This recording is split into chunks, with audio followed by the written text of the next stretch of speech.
Driven by poverty will be a thing of the past.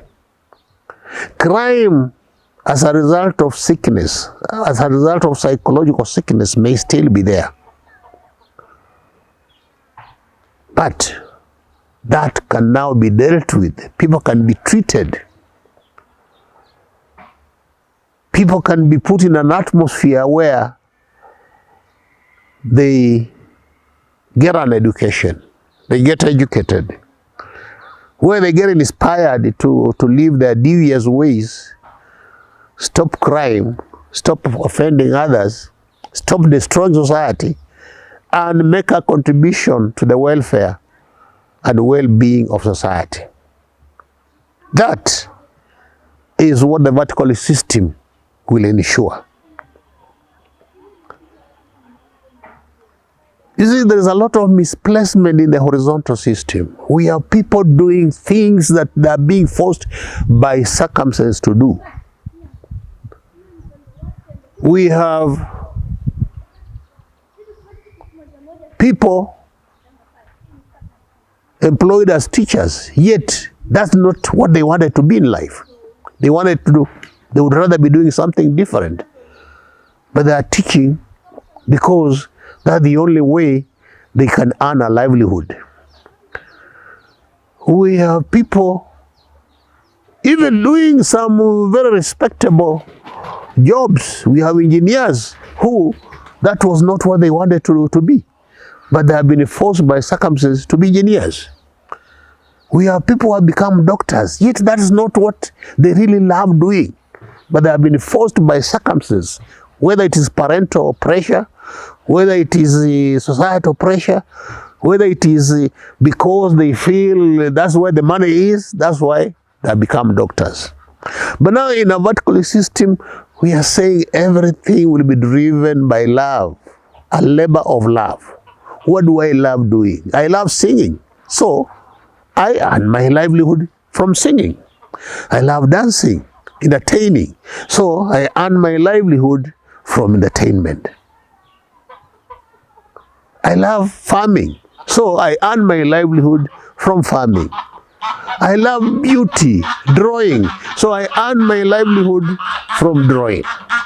That in itself will ensure that crime is not there, because the psychological factors that force someone to engage in devious things, that forces someone to engage, to try and escape from what that they find themselves in, that is what causes crime.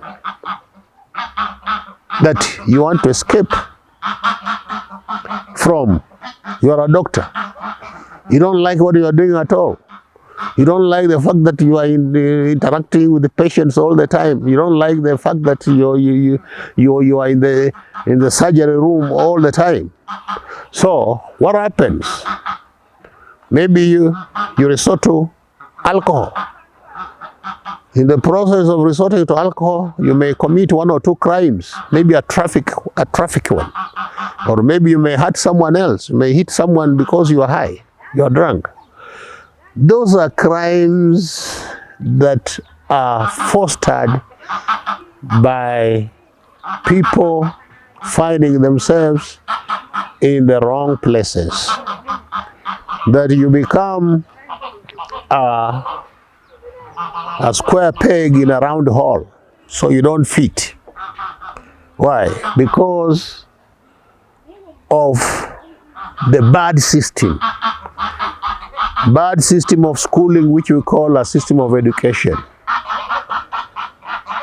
A child goes to school without knowing what they want to, what kind of skills they want. Because it's only a mature person, mentally mature, who can decide these are the skills I want and this is the right place to acquire those skills from. So, the role of government would be to ensure that what we call institutions are serving their purpose. Of course, the institutions are being run by private individuals, by individuals. Schools are being run by individuals. But the role of the government will be to regulate and ensure that indeed they are serving their purposes. Hospitals, the vertical system, they'll be run by individuals, not by the government. The role of the government would be to stand above and ensure that those hospitals are doing the right thing. Regulation is the role of the government.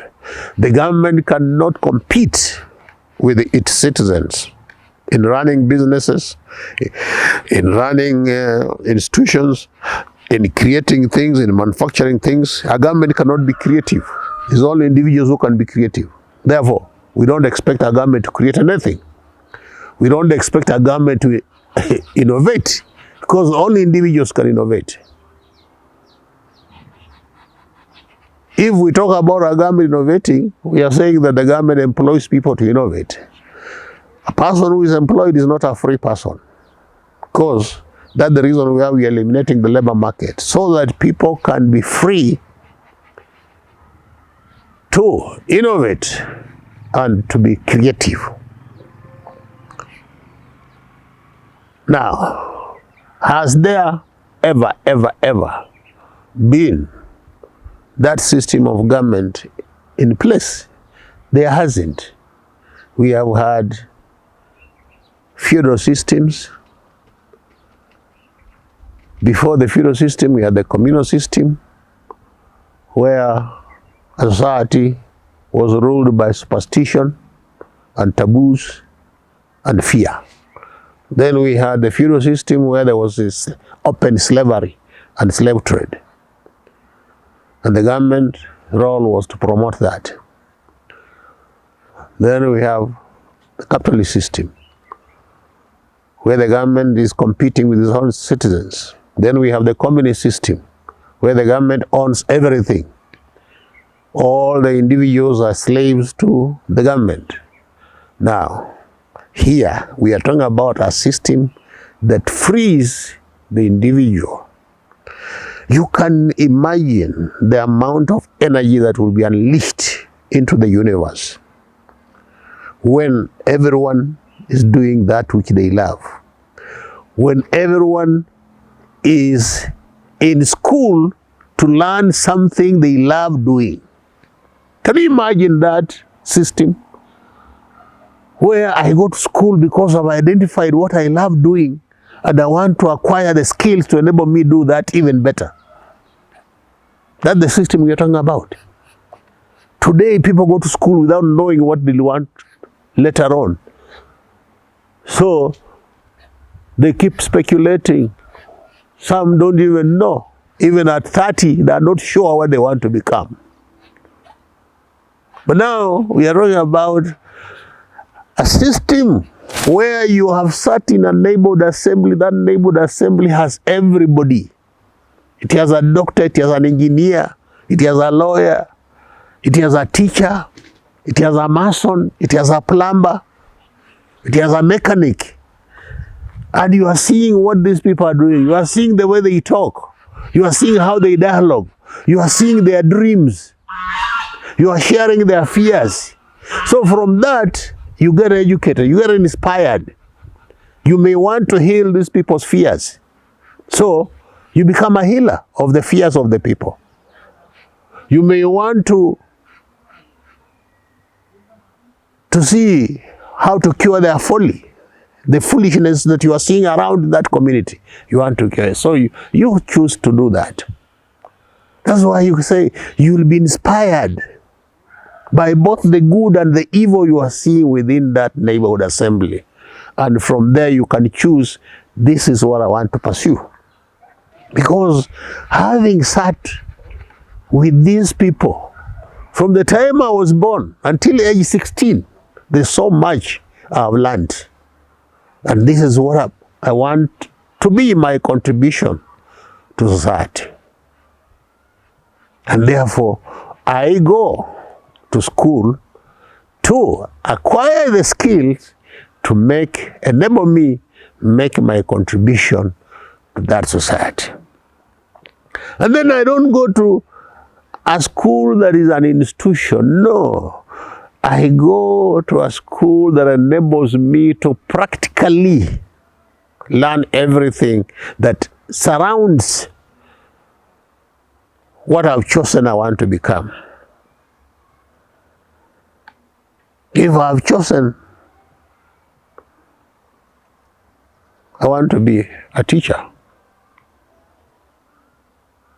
I'll go to a place where I'll interact with the teachers, where from day one I am engaged in teaching as I learn about teaching.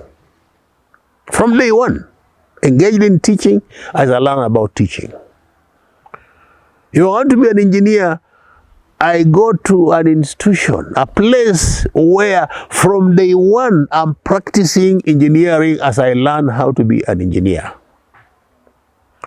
And that goes on for 20 years because we are saying in the vertical estate, you give service to humanity for 20 years while they give you a schooling for the same period for free. It's not free because you are rendering service as you acquire the schooling.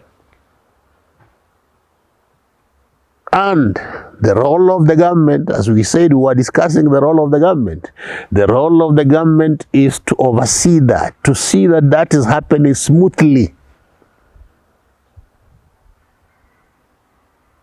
I may choose within reasonable limits when I want to render service to humanity. Meaning I can start my schooling even at 40. I don't have to start at 16. I can start at 40 because that's when I've chosen I want to render service to humanity. I may start at 50.